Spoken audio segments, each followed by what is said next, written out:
بسم الله الرحمن الرحيم الحمد لله رب العالمين والعاقبة للمتقين ولا عدوان إلا على الظالمين وأشهد أن لا إله إلا الله ولي الصالحين وأشهد أن محمدا عبده ورسوله صلى الله عليه وعلى آله وصحبه أجمعين. أما بعد, then Allah it pleases us to be with our brothers in Bradford, Masjid Sunnah, with our brother Abu Iyaad, Hafidahullah, and Akhuna Abu Muadh, Hafidahullah. May Allah subhanahu wa ta'ala make this gathering a proof for us, not against us in Yawm al-Qiyamah. May we benefit inshallah from this gathering. Ameen.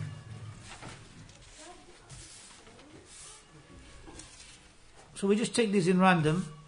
تفضل نبدأ باليمين. تفضل. From the right, we start with the right. He's on the right. أنت على اليمين. نبدأ بسم الله أول واحد.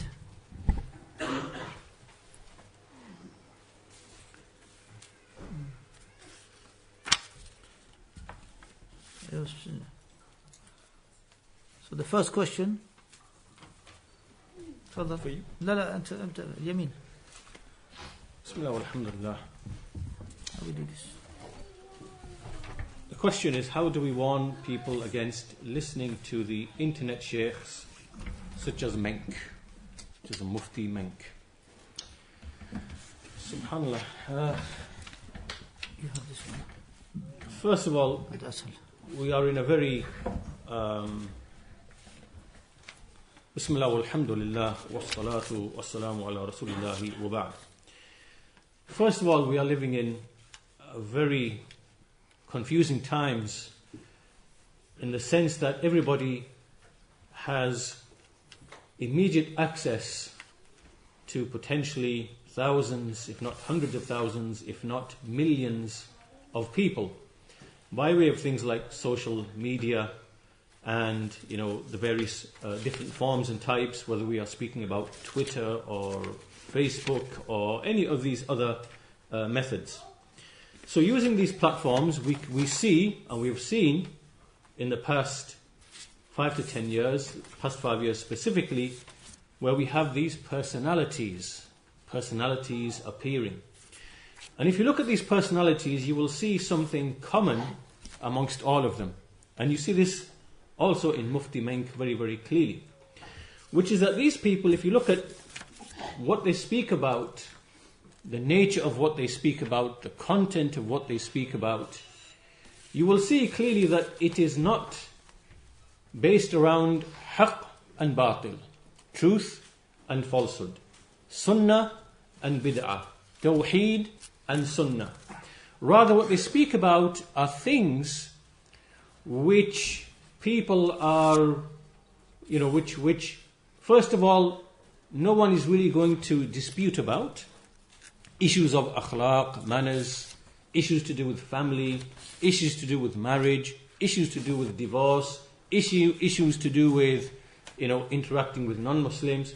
All of these are really non-controversial issues. And if you ask any person from any firqa, from any different sect, you will find pretty much a uniform answer. And this is because these individuals, these people, they are really, what they are looking at is an audience. Huge audiences, huge numbers, huge followings.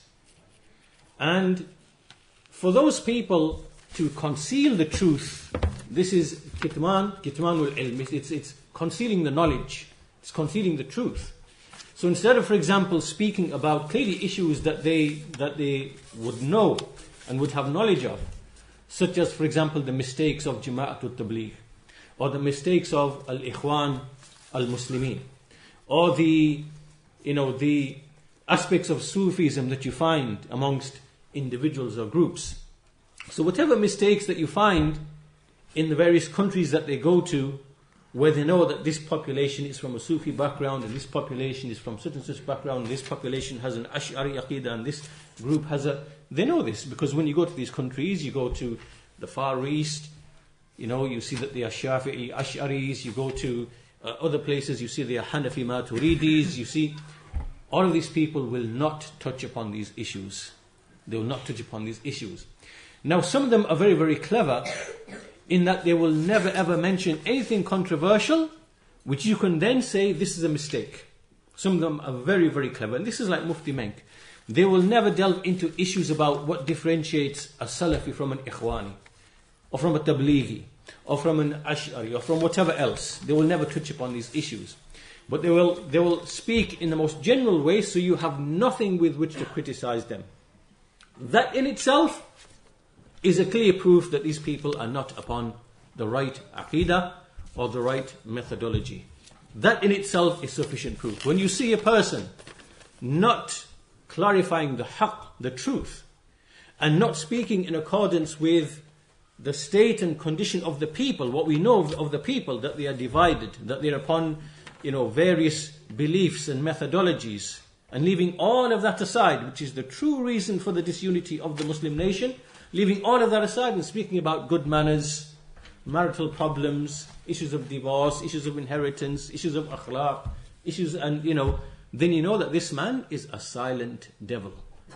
He is concealing the truth knowingly. And so this is Mufti Menk specifically, and there are others which have similar traits. So the way that you warn against people like that is you say that these people know the truth and do not convey the truth. And they want to please the people, they want to build audiences, and they will never speak about groups or individuals, because first of all, either they pretend to be ignorant, or they actually genuinely are ignorant. Right? And just because they have credentials, they've been through whatever institutions, does not mean that they have understood the Salafi Aqidah or the Salafi methodology such that they should speak on the basis of it. So either they pretend to be ignorant, or they actually are ignorant. Now contrast that to the scholars, the Salafi scholars, the people who we know to be people of ilm. For example, Imam Ibn Baz rahimahullah ta'ala, and Imam Al-Albani rahimahullah ta'ala. You look at these great scholars, what you see in their biography and in their whole life history, what you see from them. Imam Al-Albani rahimahullah ta'ala, you see in his whole life, it's a refutation of every group that you can see present. He refuted Hanafis. He refuted them on the issue of grave worship.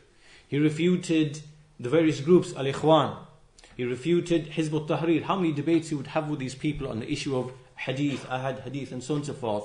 Allah's ulu, Allah's being above the throne. He refuted the Khawarij of this era, Safar Salman. He refuted Abdurrahman Abdul Khaliq on the issue of entry into parliamentary elections and things of that nature. He refuted the Sufis, Jama'at al-Tabligh. He refuted the Murji'ah, the Hanafi Maturidis on the issue of Iman. Everything that you see, he's making tasfiyah, he's clarifying the way, he's purifying the way. Same with Abdul Aziz Ibn Baz, rahimahullah ta'ala. You see in his whole history, you see him speaking about Ash'aris, Sufis, Khawarij, Ikhwan, Tabligh, and individuals as well, specific individuals, not fearing the blame of anybody. This is what we know to be from the characteristics of a scholar, of an alim. It is manifest from his speech, from his writings, from his works. You see not only affirmation of the truth, you also see invalidation of the batil. Ibtalul batil and ihqaqul haqq. You see these two things at the same time.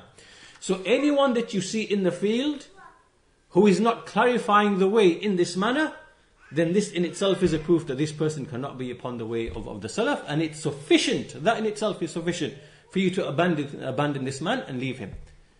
Because it is not possible for anyone to know and understand the state of this nation, the ummah, and the splitting and the differing and the misguidances and the desires which are widespread amongst the people. And then all he does is he speaks about good manners, akhlaq, and unity, and marriage and divorce, and that's it. Right? So some of them are very clever. They will not give you anything by which to criticize them. They'll be very, very careful. And this is Mufti Menk. He's like that.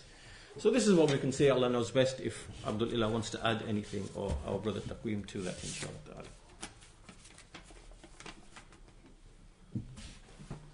Alhamdulillah. I just saw a YouTube video where he says, Mufti Menk, this one they call Mufti Menk, where he says that We all make mistakes. We all, everyone errs. It's true, everyone makes mistakes. Hadith of Prophet ﷺ. كل ابن آدم خطاء.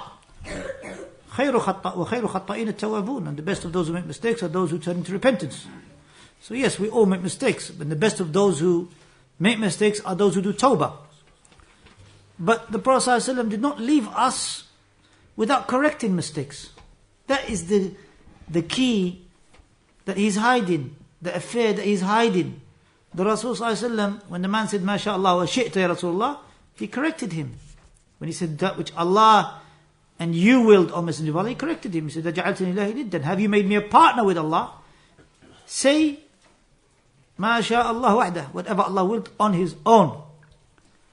And the one who said, Ij'alana dhata anwat kama lahum dhatu anwat, make for us a tree to hang our weapons for good luck, like they have a tree. The polytheists have a tree whereby they hang their weapons for good luck. The Prophet ﷺ said, Allahu Akbar, you have said what Bani Israel said to Musa ﷺ, make for us a deity like they have deities. Ij'alana ilahan kama lahum aliha. So the Messenger ﷺ did not leave errors except that he corrected them. When the person made a mistake in a khutbah, he said, Bi'sa khatib al-qawm ant. And he corrected him. So what Mufti Menk, this Mr. Menk, wants to do is to hide those errors. Don't speak about those errors. And that is the Ikhwani principle. We cooperate in that which we agree upon, and we excuse each other in those things that we disagree upon. Even in Aqidah, we excuse. No. Aqidah must be corrected. Methodology must be corrected. Errors should be corrected. Because we want the truth to prevail. Allah said in the Quran about the best people, the Sahaba radiallahu anhum, and the prophets, primarily the prophets, because after 18 prophets and messages were mentioned in Surah Al-An'am, he said, فَبِهُدَاهُ مُقْتَدِهِ. So follow, so with their guidance you should follow. He didn't say individuals. He said their guidance, as Shaykh al-Sa'di rahimahullah explained. So it's the guidance that we want to follow. It's the guidance we want to follow.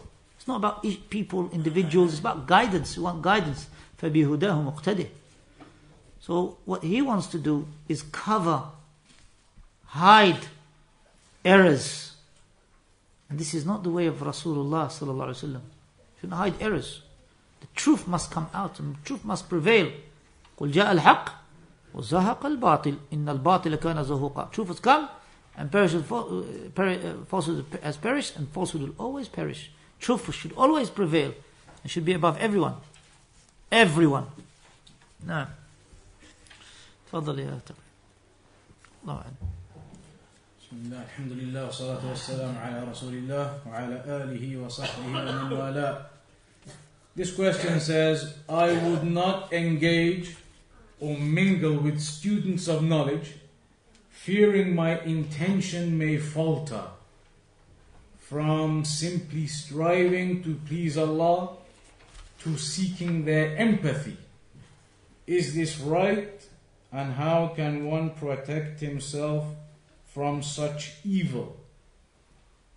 To be honest, I'm not sure what the evil is in that situation.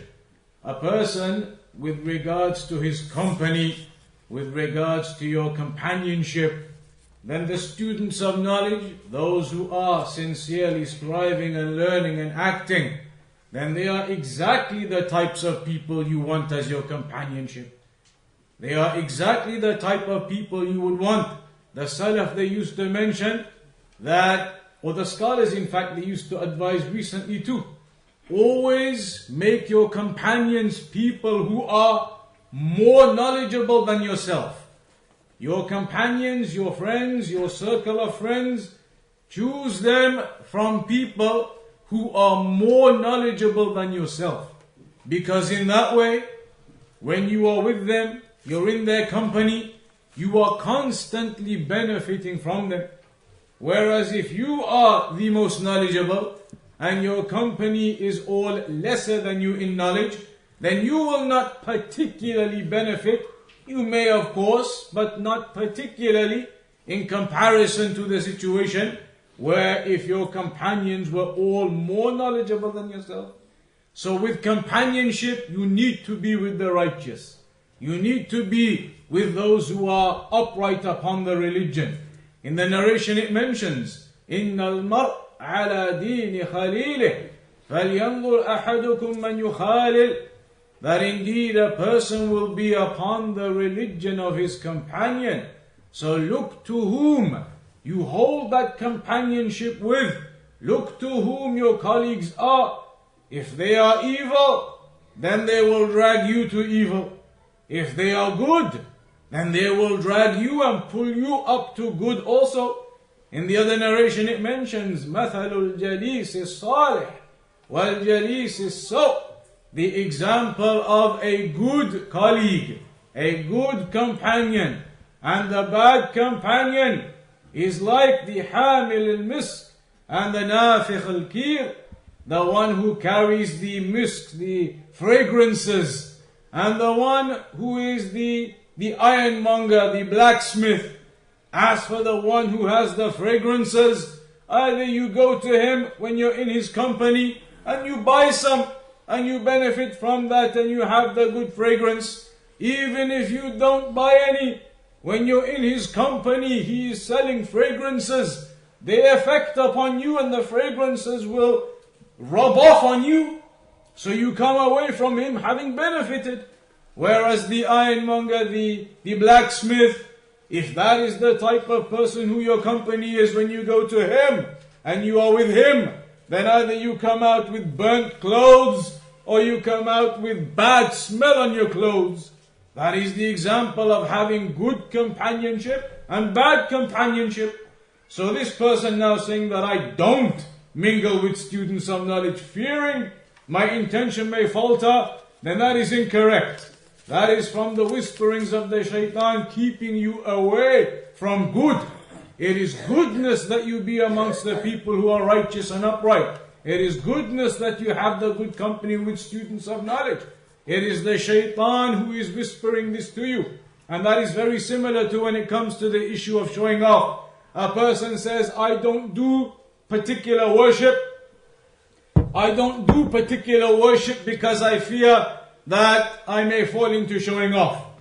If you're prevented from doing worship upon this fear that you're going to fall into showing off if you do it, then the scholars, they say that is dispraiseworthy. The shaitan has confused you into stopping you from doing worship, thinking that you're going to be showing off if you do it. Rather, be sincere, strive, make your intention pure and do your worship. And similarly here, make your intention pure and strive to be with the good company and to be with the students of knowledge. That will benefit you in your religion, in your knowledge, in your understanding, and in your practice, that you get encouragement from those who are upright. So do not stay away from the students of knowledge or those who are righteous and upright in the society. Rather hold them as your companions and to be with them.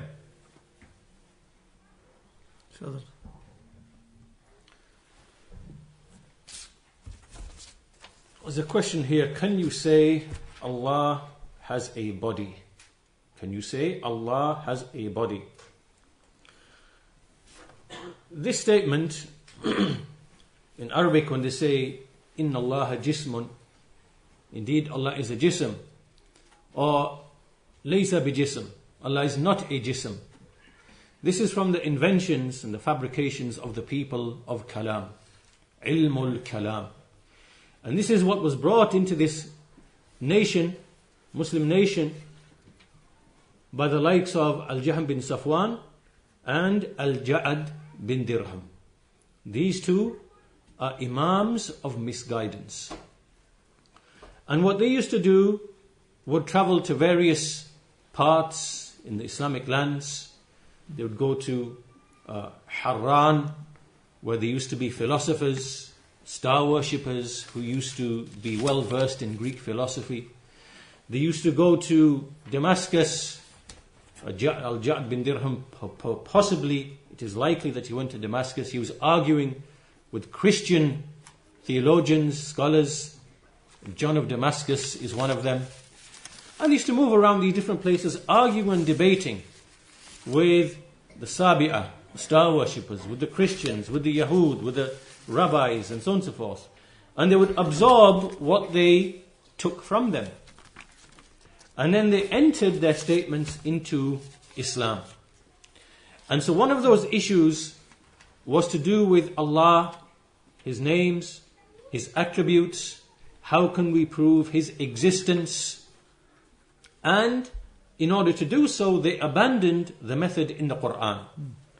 In the Quran, in the methodology of the prophets and the messengers, there is a clear methodology as to how Allah Azza wa Jal, by way of His messengers, calls the people to worship Allah alone. Calls the people to first of all believe in Him and then to worship Allah alone.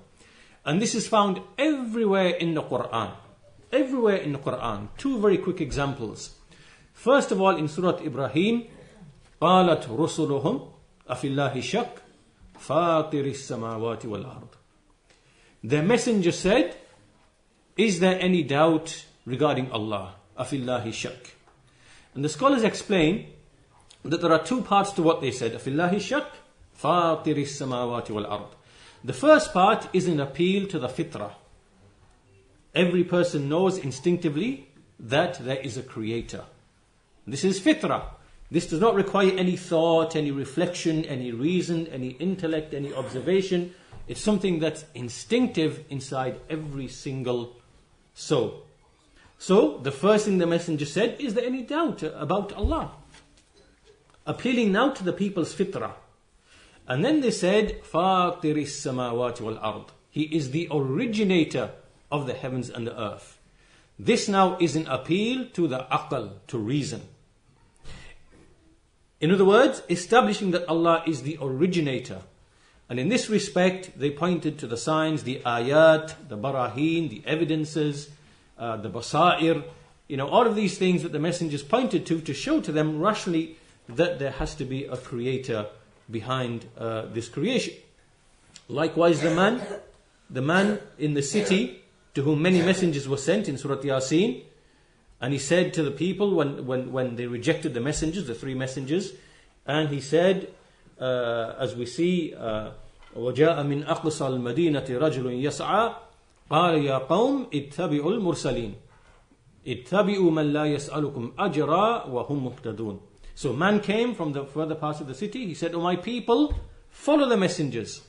Follow those who do not ask you for any reward, and they themselves are guided." Incidentally, this shows you that the people of truth do not charge people to hear the truth. Follow those who do not ask for any wages, any ajr, any reward, and they themselves are guided. So you see these people like Al-Maghrib and all those institutes and many of these Hizbiyin, they charge you and they misguide you. The opposite of what the messengers do. As we see in the statement of this man, they do not ask for any ajr and they are rightly guided. And this is the way of the people of haqq, the people of truth, incidentally. Anyway, this man, he says, and this is the shahid, وَمَا لِيَ لَا أَعْبُدُ الَّذِي فَطَرَنِي وَإِلَيْهِ تُرْجَعُونَ. Why should I not worship He who is the one who originated me? And he used the word فَطَرَنِي. And to Him shall I be returned. This now is the appeal to the fitrah. He's saying to them, look, the one who originated me and you, why should I not worship Him? Why should you not worship Him? When you know this by way of your fitrah, this is the argument. Then in the next part, he then used reason. He said, أَأَتَّخِذُ مِن دُونِهِ آلِهَةً إِن يُرِدْنِ الرَّحْمَنُ بِضُرٍّ لَا تُغْنِي. He said, should I take other deities besides Him? Why should I take other deities besides Him? If Ar-Rahman intended some harm, then their intercession would avail me nothing whatsoever. This now is an appeal to reason. He's saying, look, Allah Azza wa Jal is in control of benefit and harm. And if anyone intended, if Allah Azza wa Jal intended harm to me, no one else would be able to benefit me in anything. Not even their intercession would be of any benefit. So why should I then worship others besides him? This now is an appeal to reason, calling to the reason for worshipping Allah alone. So this is what the messengers came with. Right? This is what the messengers came with. They came with fitrah, and they came with sound reason in order to prove that worshipping Allah alone is the truth. They never came to prove Allah exists. They never came to prove this, because this is already in the fitrah of the people. Right? So is this clear? This is the way of the prophets and messengers. So these people that we were speaking about earlier, Al-Ja'd bin Dirham, Al-Jahm bin Safwan, what they did is they learnt these philosophical ideas from these different nations, from the Yahud, from the Christians, from the Sabi'ah, who themselves were influenced by Greek philosophy. And in Greek philosophy, they used to talk like this.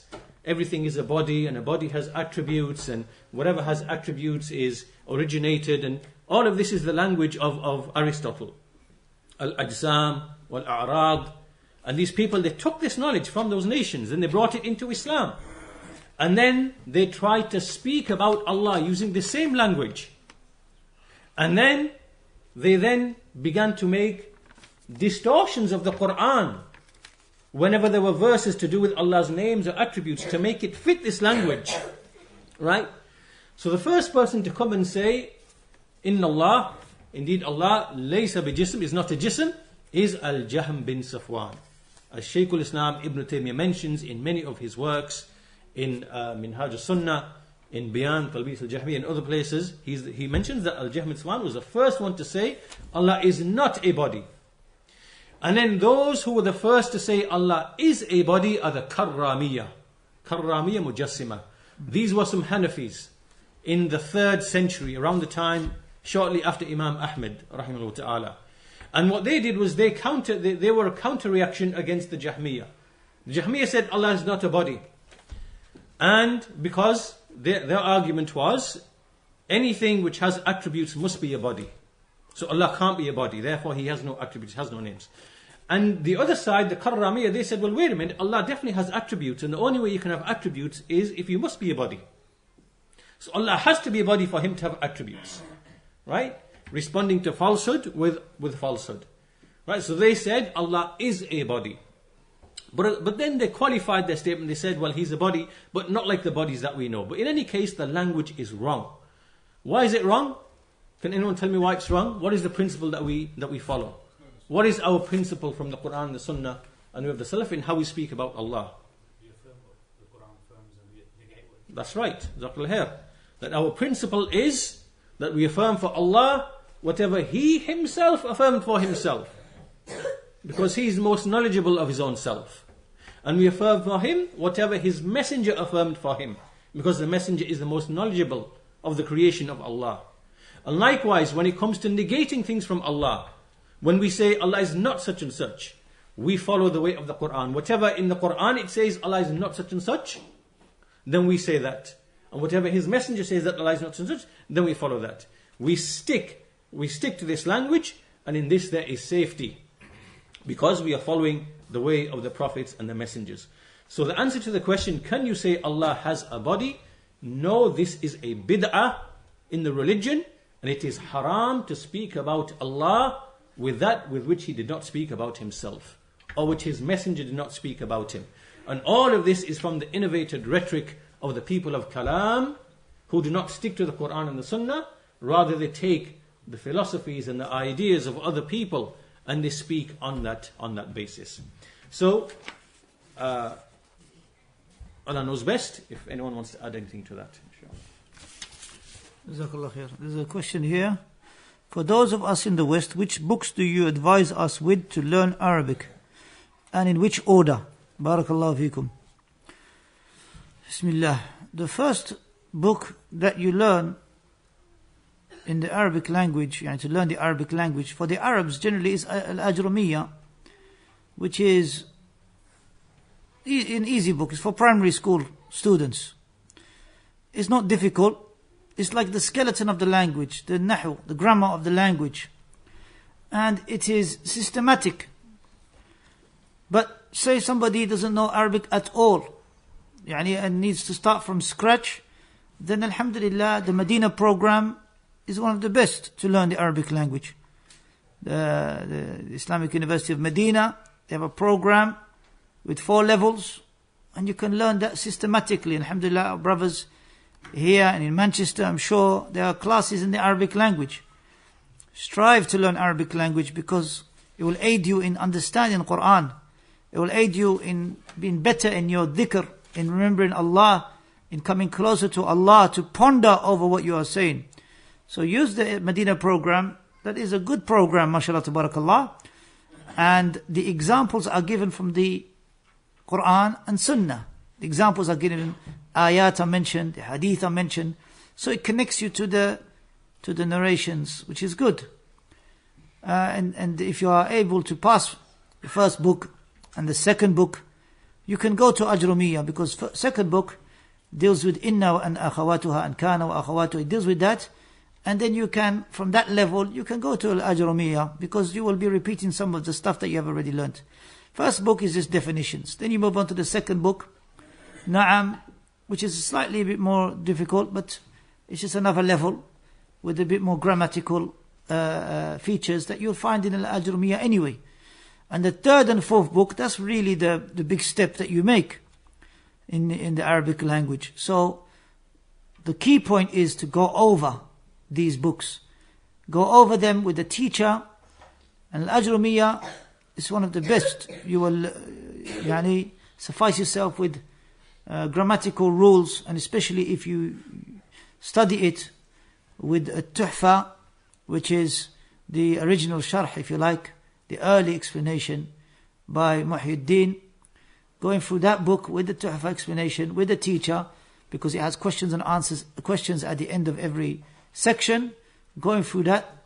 That's one way you can study. And after you finish that, then Al-Mutammima. This is according to Shaykh Abdurrahman Al-Kuni, Hafidhullah, in Medina, a teacher of the Arabic language, who's a student of Shaykh Muhammad Amin Al-Shinqiti, rahimahullah.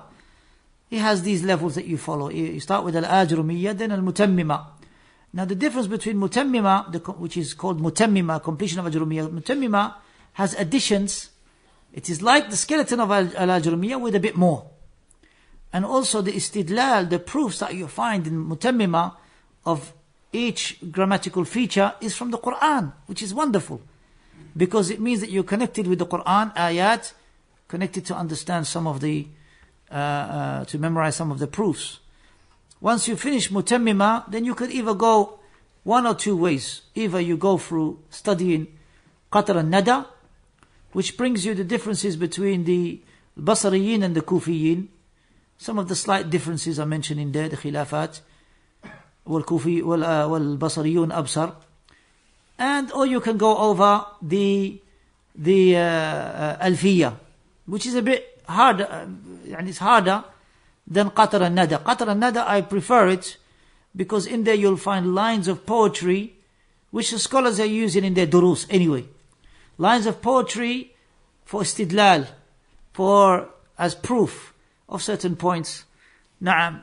That the grammatical features that you can learn. So that way is, inshallah, a good way to go through. Now that is just grammar. Arabic language has about 12 arts. It's not just grammar, but also sarf and balagha and other than that. So this is just one aspect of the Arabic language, and it is an important aspect. Now there's one book I would not advise you go through, and that is Arabiyya Bayna Yadayk. I hate this program because of one thing, which as talib ilm, any talib ilm, I advise to go through a program which teaches you the endings of words. And this program does not do that. For a talib ilm, it is not advisable to go through this program. Why? Because first of all, there's stories, lots of stories, newspaper cutouts and so on. It's not really ideal for talib ilm to go through. It's better for talib ilm to go through that which will get you connected to the Quran and the Sunnah. And not only that which will get you connected to speaking properly. Shaykh Ubaid used to say, لا ينبغي لطالب العلم أن يلحن في كلامه وقراءته. It's not befitting for the student of knowledge to have lahan in his reading and in his speech. So therefore, lahan will come if you don't know the endings of words. Where is it going? Is it the fa'il? Is it the مفعول به. You know that by the ends of words. عربية بين يديك does not teach you that. Because it teaches you colloquial, it teaches you to stop at the word without actually mentioning the tanween. So, you won't say جاء رجل, you will say just جاء رجل. And he doesn't tell you that, because you need to know, when you add the tanween, you know that's فاعل. مرفوع علامة رفع الضمة ظاهر آخره. So you know that this one teaches you the part of it in speech. And so I don't like this Arabic. I taught book 1 in Slough. Alhamdulillah, the brothers in Slough, there was about 30 brothers. And then when we started book 2, I don't know, by the halfway through book 2, there was about 3 brothers left. So it needs patience. But when I looked at Arabiya Bayna Yadayk, I was like, no, this is not the one.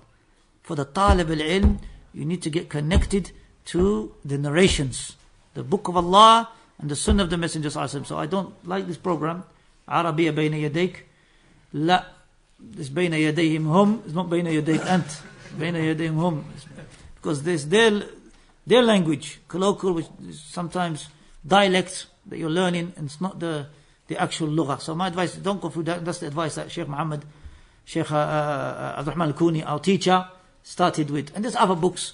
Sheikh Muhammad al-Banna rahimahullah, he said the first book that he used to teach is An-Nahu al-Wadih, which is a good book with lots of examples, lots of amthila that you can go through, and it's nice as well for primary. It's a nice basic book that you can go through. And also there are some other books that Sheikh Abdurrahman al-Kuni taught in the Nahu, like Mulhatul I'rab. It's a bit harder. It's in poetry format. But you'll find the principles there, you'll find them in Al-Jurumiyya anyway. You find them in Al-Ajrumiyya anyway. So Al-Ajrumiyya, I would advise you do it 2, 3, 4, 5 times. Go over it until you get used to it, inshallah. And most important, have someone to listen to you when you're reading. Have someone to listen to you when you're reading. So go through the books of Sheikh Fawzan, the easiest to read, such as Durus min al-Quran, such as his Shuruhat. Fantastic books you can go through, and your tongue slowly gets used to the language. And his books you find are the easiest to read. Allahumma barik. Shaykh Salih bin Fawzan hafidhahullah. So that's the Wallahu A'lam in a nutshell from what we can advise. Now, just to add to that, and half of you will know why I have to add to that. For several years we've been teaching Arabic now. And for several years, brothers have been doing Medina Book 1, Book 2, Book 3, and going through those various different topics and learning and memorizing. 2 main things. One is, you're never going to learn Arabic unless you've got the long-term plan in mind. In the UK, the big difference compared to learning it when you're abroad is that you don't have it in your environment outside. You go to your class, you do your 1 hour of Arabic, you walk outside and all of the signs are in English, everybody's talking in English. So you don't have the environment. Whereas when you're in a Muslim country, you learn it in class, you walk outside, you go to the shop, you need to speak Arabic to get what you want. You need to be able to speak Arabic to get your taxi to where you want to go. So in this country, you need to understand it's going to be a long-term plan. You're not going to learn Arabic in 3 months in 1 summer crash course. It's not going to happen. So that's why when this was being mentioned now about book 2, they drop out. That is common. It is common because people don't have that long-term plan. That is going to take a year, 2 years. It took us 2 years in Saudi. The course that we do is 2 years in Saudi. And that is 25 hours a week.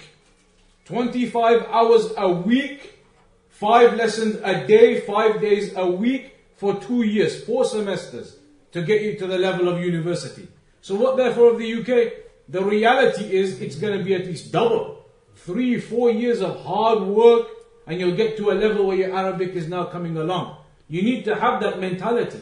You can't think to yourself, I'm going to start in summer, at the end of summer inshallah I'll be at the end of book 2, I'll be in the middle of book 3, I'll know what I'm doing. It takes a long time, so make a strong, firm, resolute mindset to study into the long run. The second thing as well is with the Medina course, you need to be aware it's not just Medina book 1, 2 and 3 which you have available in the bookshops everywhere now.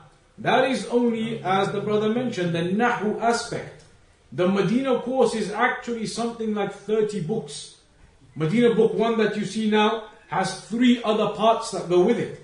Medina book 2 that you see now has 6 or 7 other parts that go with it. Medina book 3 is actually book 3 and book 4. They printed it all together into one volume. That is book 3 and then Medina book 4. Medina book 3 part has another 7 parts with it. Medina book 4 has another 6 parts with it. It is altogether 30 parts.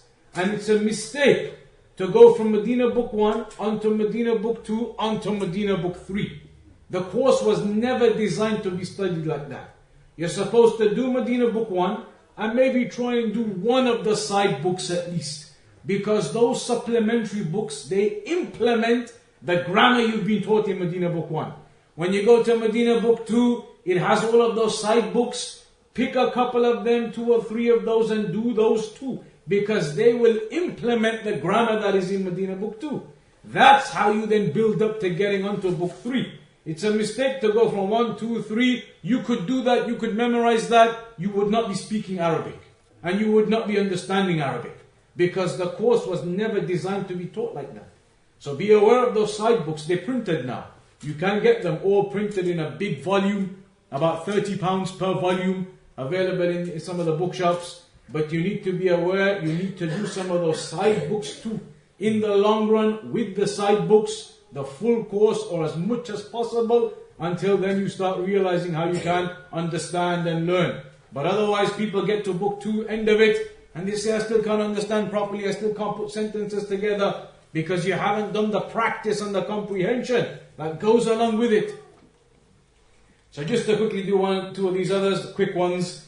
A masjid. Just before you continue, I said عربية بين يديهم. I meant بين أيديهم. نعم. مشكلة. I have to correct that one in this question, huh? جزاكم الله خيرا. استودعكم الله الذي لا تضيع ودائعه. The brothers will continue inshallah. I have to go inshallah. جزاكم الله خيرا. استمر. جزاكم الله خيرا. الله يبارك فيكم. السلام عليكم. A quick one here says, a masjid only has one entrance. In order to walk into the mosque, you have to walk in through the first row. What do you do? I assume the person is worried about walking across people who are praying. In the jama'ah, when the jama'ah is going on, the imam has a sutra. The sutra of the imam is the sutra of the jama'ah behind him. So when you walk in and you have to cross the first row, that doesn't impact upon their prayer. It's allowed. That will not impact, you are not cutting across anybody. If that is the only way in, then that is the way you go in. And their sutra is covered by the imam's sutra. So you're allowed to walk in across that row to get in. Another quick one, did Imam Abu Hanifa believe that Allah is everywhere? There are some statements of Al-Imam Abu Hanifa, mentioned by Al-Imam Al-Tahawi and others, that indicate he did not believe this. There is one famous statement where Al-Imam Abu Hanifa says, لَيْسَ مِنْ وَصْفِ الْأُلُوهِيَّةِ أَنْ يُدْعَ اللَّهِ مِنْ تَحْتِ or مِنْ الْأَسْفَلِ. It is not from the characteristics of the uluhiyya of Allah that you call upon Him down, that you call upon Him here or downwards. Rather, from the characteristics of the uluhiyya of Allah is that you call upon Him above. So that statement of Imam Abu Hanifa seems to indicate clearly that he did not believe Allah is everywhere, rather he believed that Allah is above. And one last quick one before we move across again. Is there a sin upon an individual who recites the Quran without the correct tajweed? Tajweed itself is not a condition. The condition, or what you should strive to get to at the minimum, is the ability to recite the letters, their pronunciations, getting the pronunciations correct, being able to join them correctly, say the words pronounced correctly. That is the minimum. That is the minimum required to lead the prayer. Tajweed, full tajweed is not a condition even to lead the prayer. So you're not sinning if you don't know full tajweed. But what you need to try and get to is a level where you can pronounce the letters properly, you know what sounds they're supposed to make, how to join them, how to read the words properly. And there is the narration in Sahih Muslim that a person who yatata'ta' when he reads, falahu ajran, that there is a reward for you. If you're struggling in reading but you're striving, وَهُوَ شَاقٌ عَلَيْهِ فَلَهُ أَجْرَانِ. It is difficult upon you to read, but you strive and you focus and you try to learn, then there is a double reward for you. One for reading and one for the extra effort you're having to put in to try and get to that. So strive to get to a level where you can pronounce things properly, and it's not a condition to be at the level of tajweed that you can then carry on into the future learning and get to the higher levels. But at least if you can recite the words and pronounce them properly, that is the minimum. Two quick questions. First of all, I am always worried about not having the money, food, etc. the same as I have now in the future. It's confusing. Okay, this is to do with rizq and fear of not having rizq. As Allah Azza wa Jalla, He says in the Quran, وَمَا مِن دَابَّةٍ فِي الْأَرْضِ إِلَّا عَلَى اللَّهِ رِزْقُهَا. There is no creature upon the earth except that it is upon Allah, its sustenance is upon Allah. And Allah Azza wa Jalla has created for every creature, for every person, ways and means, asbab, ways and means for their sustenance. So for the animals, the various types of animals, the fish, there are ways and means. For the birds, there are ways and means. For the cattle, for the sheep, there are ways and means. For every single creature, which includes humans, there are ways and means which Allah has placed by which He brings their rizq, their sustenance to them. Now, as for a person, we see in the hadith that the Messenger of Allah, he said, if only you made tawakkul upon Allah, as tawakkul should be truly placed upon Him, then you would have your sustenance. Just like the birds, they go with an empty stomach and they come back with a full stomach. So if you take the asbab, if you take the ways and means, just like the birds, they go and they take the ways and means.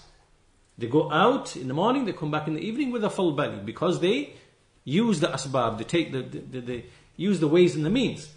So if you take the ways and the means, and they are obviously halal, they are lawful, and after taking the ways and the means, you put your tawakkul upon Allah. This is the meaning of tawakkul. You take all the ways and means, then you put your heart's trust in Allah that He will bring about the effect. This is the meaning of tawakkul. Take the ways, take the means. Once you've taken them, know that Allah is the one who will bring about the effect, not the ways and means themselves. Because Allah is the one who created those ways and means for you.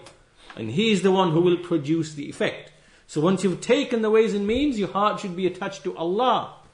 And not to the ways and means thinking that the rizq must come to me now because I've taken the ways and the means. No. This opposes tawakkul. Tawakkul is to place your reliance upon Allah. So if you were to do this, if you were to adhere to this and stick to this, then you have nothing to fear about.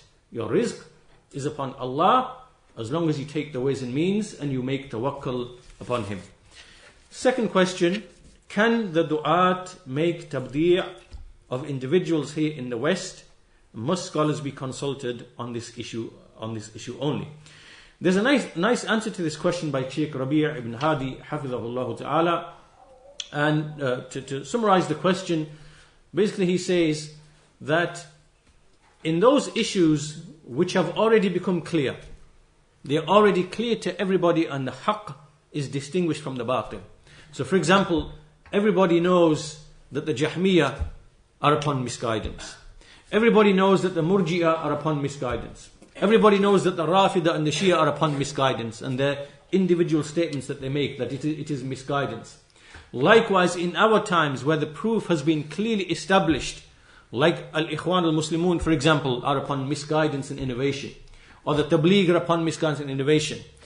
All those groups or individuals about whom it has become clear and apparent with evidences, and the scholars have spoken, and it is established.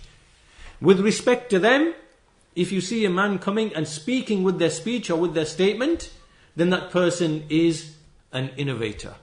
He himself has taken himself out, if he was in the first place, of the Sunnah. So for example, if you see someone who is a Salafi, even though this is very hard to imagine, Well, let's say that the Salafi comes along and all of a sudden, one day he says, well, actually I think Al-Ikhwan, they're doing a good job. Or I think Hassan al-Banna had some good ideas or had some good, in him. Anyone who comes out and makes this type of remark, automatically this man is mubtadi'. Because the issue is absolutely clear, because the hujjah has been established and it is known, it is widespread, and there's no confusion in this issue at all. As for issues which are new and which are not clear and which are complicated, then the du'at, they must, the students of knowledge in the various lands, they must return back to the scholars and leave the affair to the scholars, to the people, to the scholars of the Sunnah. They look into this issue and they judge a statement or a methodology that this is bid'ah or this is not bid'ah, and on the basis of that they will judge upon an individual that this person is misguided or not misguided, an innovator or not an innovator. All of this, we leave it and we defer it to the scholars up until they speak in the likes of these issues. So that's in a very, very quick, in a nutshell, the answer to that question. And I'll pass it back to Taqweem, inshallah ta'ala. Just a quick one, because the orders have come. The orders have come to round off. So a quick one here then, regarding the sacrifice of Eid al-Adha, does one have to pay it all oneself? Can the cost be split with others? Is there a sin upon one who doesn't offer even if he has means to do so? The sacrifice of a sheep, that is not something you can participate with others in. That is yours, that you do as the head of the household. Participation in that is not possible. You cannot say with your neighbor, let's go halves and we'll do one, I'll have half the meat and you have half the meat. It doesn't work like that. For that sacrifice, it must be alone. The participation of 7, which is what people normally get confused over, that is regarding the cows or the camels. It is not over the sacrifice of a sheep. So that must be done alone. Is there sin if you don't do it? The majority of the scholars have the opinion that the slaughtering now coming up, that it is sunnah mu'akkada, something which is highly emphasized, that you really should do it if you have the means to do it, but not that you are a sinner if you didn't. That is the majority of the scholars, even though there are some who hold the opinion that if you have the ability and you don't, you are a sinner. But the majority, the jumhur, call it a sunnah mu'akkada on the issue. So it is something you really should, but not a sin if you don't. Okay, we'll finish with one last question, inshallah ta'ala. Probably a pertinent question and very important. In schools, children, bracket science, are taught many aspects which are in opposition to Islam. For example, about space and how planets rotate around the sun. In direct opposition to what we know as teachers, how as teachers working in schools can we convey the truth? This is a very important topic that Muslims must address and understand, because it is the basis upon which we are seeing people, small minority of people are becoming confused about Islam itself. And some of them are becoming atheists. And that's because they have fallen for the conjectures and the make-believe stories and the fairy tales of the modern scientists. And it's a long question, but I'll just give you one quick answer to all of this, which is that as Muslims, in the Quran, the sun moves. The earth does not move. The sun is that which moves. That which creates night and day is the motion of the sun. And the scholars, like Shaykh Ibn Baz, rahimahullah ta'ala, have made it clear that anyone who denies the motion of the sun, then he is a kafir, he is a disbeliever. And anyone who denies that the earth is stationary, we can't say that he's a disbeliever, because the issue isn't as apparent, as clear from the texts, even though the earth is stationary. But the issue isn't as clear in the texts as is the sun, the issue of the sun moving. Now, I'll give you just one example to show how they feed you with lies and fairy tales from an early age. And this is when your rational faculties, you don't have your rational faculties. So you can't really think about what you are being told. And the brainwashing, once it's put into your head, by the time you reach the age of 10, 11, 12, you can now think, it's too late. You think, you absolutely cannot let go of what they've taught you. So one of the things which breaks the model, the solar system model, this model, by the way, it's been reverse engineered. Right? So they've assumed that the sun does not move. They put the sun in the center. And the reason why they put the sun in the center 500 years ago, which they will not tell you in the books, they will not write this in the school textbooks, is because those people who put the sun in the center were astrologers. They were astrologers. They believed in fortune telling and predicting events, wars, victory, peace, defeat, births, deaths, right? Famines, droughts, things like this. Copernicus, all of these, Kepler, all of these were astrologers, and some of them dabbled in magic as well. Likewise, in that period, in the 14th, 15th century, from Egypt came this system of magic called Hermeticism. And in this, there is sun worship, the worship of the sun. Right? And so this was another factor which led to them putting the sun in the middle. Also, the reason for doing that is because they wanted a better model that tells them where this planet's going to be. Is it going to be here, there, because the predictions were based upon where the planets were. If the planet Jupiter is here, this will affect, a particular war or a, weather or something. So they wanted more accurate methods of making predictions. All of this you will never ever be told in school. They won't tell you that these were astrologers, sun worshippers, magicians, because they try to present the image that this was the scientific revolution. Right? We let go of superstition and the pioneers of science. This is all lies. It's all fabrications. Right? This happened afterwards, 200-300 years afterwards, when the basic ideas were already entrenched.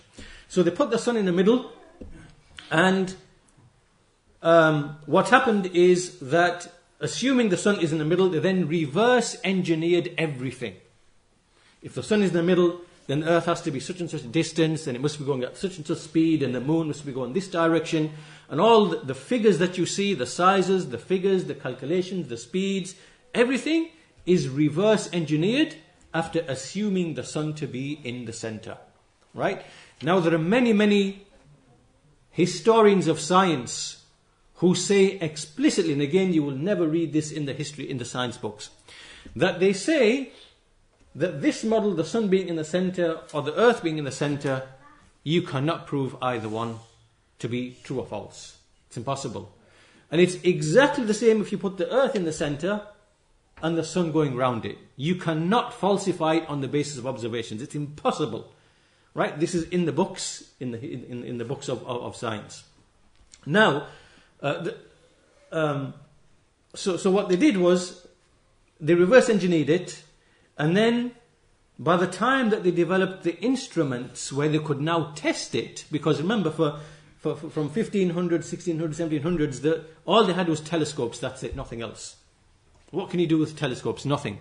But by the time in the 19th century, when they now started understanding light, electromagnetism, waves, particles, and they started developing knowledge of these things, and they started developing instruments, they now had enough understanding to actually test and see at what speed is the earth moving. Right? So in the 19th century, there was a series of experiments from 1810 to 1887. Right? In all of these experiments, they proved, or they couldn't prove, that the earth is moving. The earth was actually standing still. And this was the great controversy at the end of the 19th century. Why have we not been able to prove that the earth is moving? It should be moving, but it's not. Right? So the 19th century proved that the earth's not moving and that Copernicus was actually wrong. That's the science of the 19th century. The science of the 20th century is all about telling fairy tales to hide the science of the 19th century. That's all you need to know. Right? All of the Einstein, relativity, the Big Bang, the expansion, all of this nonsense is fairy tales. Take it from someone. I've studied their books. I've looked at history. I actually have a book in preparation on this topic. Close to about 150 pages now and probably more. Quoting from them, from newspapers, from articles, from the scientists themselves, admitting that, the dilemma was that the earth isn't moving. So what they did was, they had a number of choices. Either they scrap everything and say we were wrong, which they are not going to do. Or they say that, or you have to now rewrite the whole of physics. Change everything in physics, which is what they went for. Right? So instead of the hard empirical physics of the 19th century, they rewrote everything and they started bringing all this nonsense about, space-time curvature and all of this. It's things that they imagine in their minds, which doesn't have any existence in external reality. Right? And it's all to conceal the fact that the earth is not moving. Tell me, which one of you can feel the earth moving at 1.9 million miles per hour? Who can feel that? Right? Because the earth is supposed to be, first of all, moving on its axis at 1,000 miles per hour at the equator. If that was true, at the equator, you should be feeling a 1,000 miles per hour wind. Right? Because remember, if the earth's going from west to east like this, it means that every atom is moving along with it. So if you're on the equator and the earth's going around like this, how's everything staying where it's supposed to be? Like a bird. Right? All the atoms, the wind, the air must be moving along with it in that direction, west to east, right? Now if you fly in the opposite direction in an airplane or a bird flying east to west, it should be facing that fierce wind, but it isn't. Right? It doesn't. Everything's the same. You throw a ball that way, that way, that way, that way, it's equal. Right? This is just common sense, physical senses where you know that the earth is not moving. All of this is plain and evident to our physical senses. What they want you to do is tell you fairy tales to make you disbelieve your physical senses. Right? And this is brainwashing from an early age, so that by the time you reach maturity, you can't let go of this way of thinking. Now, there's a lot more that can be said, but I'll finish with this. One of the clearest evidences that the earth is not moving and that the solar system model is categorically false is solar eclipses. Solar eclipses, which is there's one tomorrow. America will run all the way from the west coast of America all the way down to the east coast of America. Right? Why do eclipses move from west to east when they should be moving east to west according to the model? Think about this now. Think about this. They say that the earth moves this way, right? So it's moving that way around. Imagine the sun is there. That lamp is the sun now. Right? So that lamp is the sun. Earth is moving like this way around. Right? And they say as well that the moon is moving that way around. Right? So the moon takes 28 days to go like this, right? One circle around the sun. But because the earth is moving about 28 times faster than the moon, then it seems to us that the moon's going from east to west, right? Is that clear to everyone? The moon goes from east to west.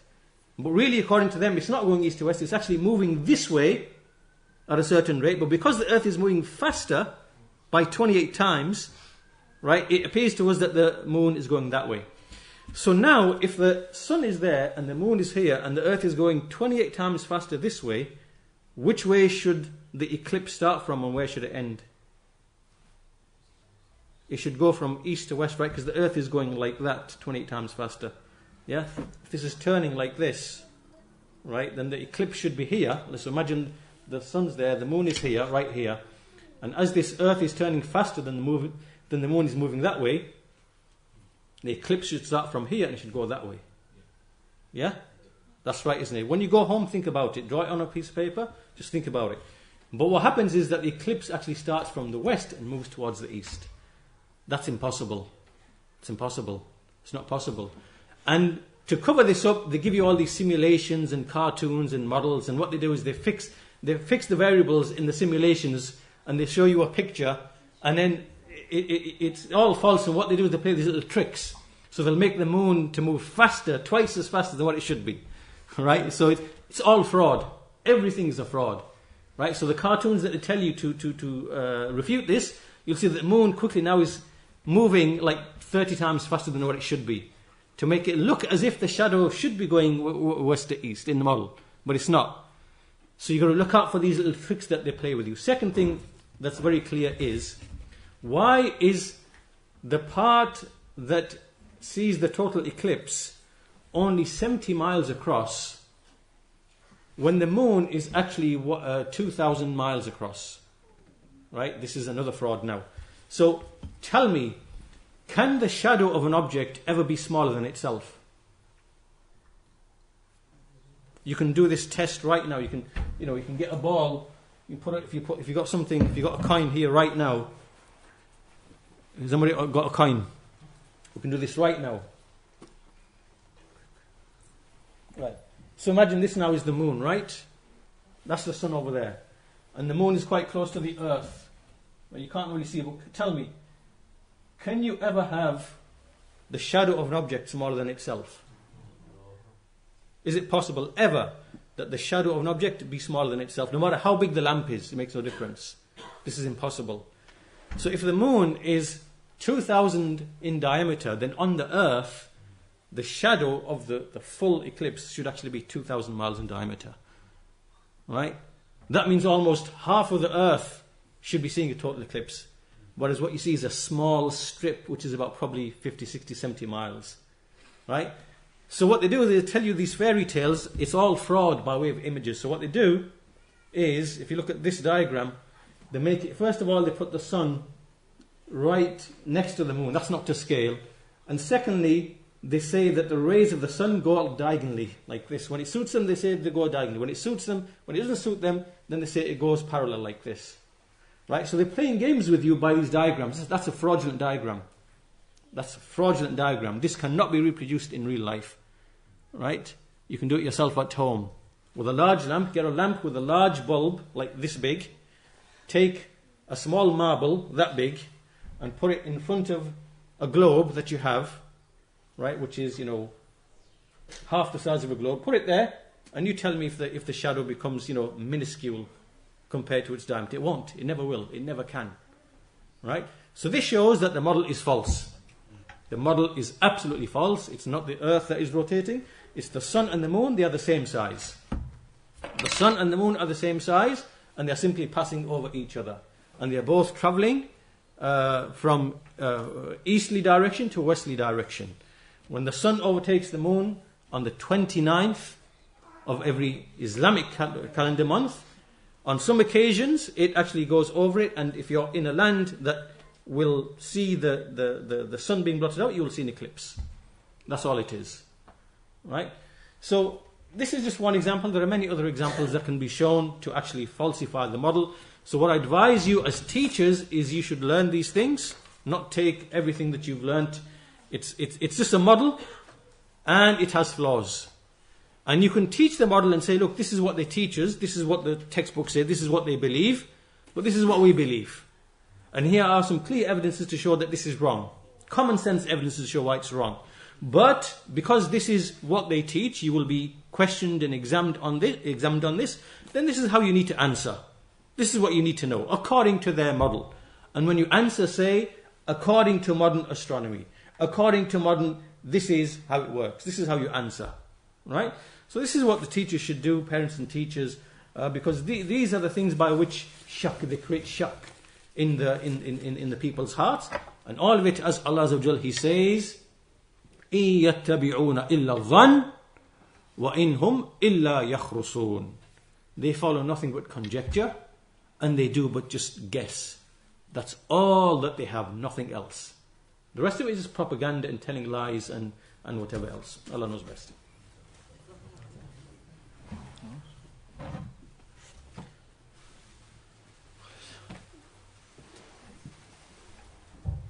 Round off there then. The hosts want to round off. Alas, remember then the normal lessons every Fridays. Every Friday evening there's a class here, 7:30 p.m. approximately every Friday.